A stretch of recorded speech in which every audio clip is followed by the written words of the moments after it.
Bir gün Saşa adında sevimli bir tavşan sabahın erken saatlerinde uyanır ve pencereden dışarı baktığında güneşin parlak bir şekilde gülümsediğini görür. Bugün mükemmel bir gün, düşündü Saşa, oyun parkında eğlenmek için. Hemen yanı başında Başa adında bir sincap da aynı şeyi düşünüyordu. Başa, yüksek ağaçlardan birinin tepesinde yaşar ve her zaman macera peşindedir. Saşa ve Başa, oyun parkında buluşmak için sabırsızlanıyorlardı. Şaşa, evinden çıktı ve zıplaya zıplaya parka doğru yola koyuldu.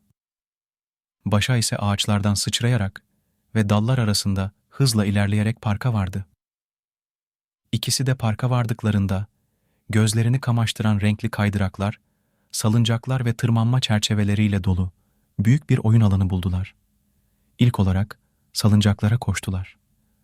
Saşa ve Başa birbirlerini ne kadar yükseğe itebileceklerini görmek için yarıştılar. Gökyüzüne doğru yükselirken kahkahaları hava ile birleşti. Daha sonra dev kaydıraklara yöneldiler. Saşa, kaydıraktan aşağı kayarken kulaklarının havada uçuştuğunu hissetti. Başa ise kaydıraktan hızla inerken tıpkı bir uçak gibi hissediyordu. Sonra tırmanma çerçevesine gittiler. Başa, ağaçlara tırmanmada çok iyidir. Ancak Saşa için bu biraz daha zordu. Yine de Başa ona yardım etti ve birlikte zirveye ulaştılar. Oradan parkın tüm güzelliğini ve rengarenk çiçekleri görebiliyorlardı. Bir süre orada oturup güneşin ışığında parlayan parkı izlediler.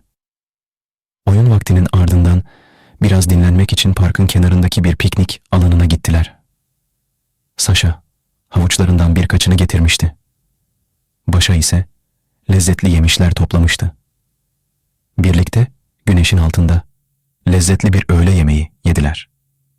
Yemekten sonra daha fazla oyun zamanı geldi. Bu sefer gizlice saklanma oyunu oynamaya karar verdiler. Park, saklanacak birçok mükemmel yer sunuyordu. Saşa, bir çalının arkasına saklandı ve Başa'yı bulması için bekledi. Başa ise bir ağacın arkasına gizlendi. Kahkahalar ve neşe dolu anlarla birbirlerini bulmaya çalıştılar. Gün batımına doğru Saşa ve Başa, oyun parkında geçirdikleri harika günü sonlandırmak üzereydiler. Birlikte gün boyunca yaşadıkları maceraları anlattılar ve yarın tekrar buluşmak için sözleştiler. Oyun parkında bir gün dostluklarını daha da güçlendirmiş ve onlara doyasıya eğlenme fırsatı vermişti. Ve böylece Saşa ve Başa'nın oyun parkındaki macerası sona erdi. Yıldızlar gökyüzünde parlamaya başladığında ikisi de mutlu bir şekilde evlerine döndü. Yolda Başa Saşa'ya, "Bugün çok eğlendim, yarın tekrar gelmek isterim," dedi. Şaşa da, "Evet, ben de. Oyun parkı bizim için harika bir yer. Yarın daha fazla oyun oynayabilir ve yeni maceralar keşfedebiliriz," diye cevap verdi. Ve böylece onlar yarının getireceği yeni maceraları dört gözle beklemeye başladılar. Evlerine vardıklarında her ikisi de günün ne kadar güzel geçtiğini düşünerek yataklarına girdi. Başa, ağaçların arasındaki yuvasında yıldızlara bakarak günün en eğlenceli anlarını hatırladı. Saşa ise yatağında uzanırken oyun parkındaki renkli kaydırakların ve yüksek salıncakların hayalini kurdu. O gece her ikisi de maceralarla dolu tatlı rüyalar gördü. Rüyalarında oyun parkında uçan halılarla gezdiler, bulutların üzerinde zıpladılar ve gökkuşağının sonunda gizli hazineler buldular.